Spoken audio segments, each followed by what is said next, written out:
One of the most important conservation projects we'll be undertaking at Llwyn Dewi over the next couple of years is on white-clawed crayfish, and Ynni have been crucial in helping that project. So back in the summer we've been doing DNA testing in the river, so looking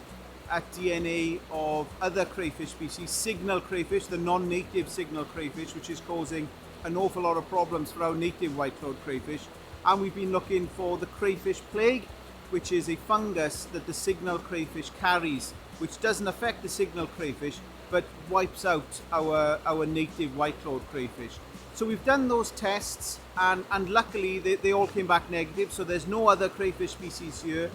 So that means we're good to go in terms of rearing white-clawed crayfish in a tank essentially, and they'll stay in the tank for a good 3 or 4 years before being moved to the River Lycha here at Llwyn Dewi. And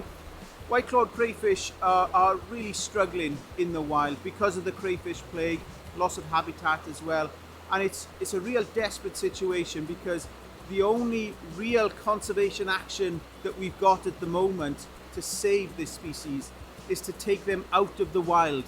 for these rearing projects, putting them back into areas which we know are free from crayfish plague. So it's a real desperate measure, but hopefully if we can use this site, Llwyn Dewi, as an arc site for white-clawed crayfish, it just gives us a bit longer to sort out the issues in the natural riverine environment.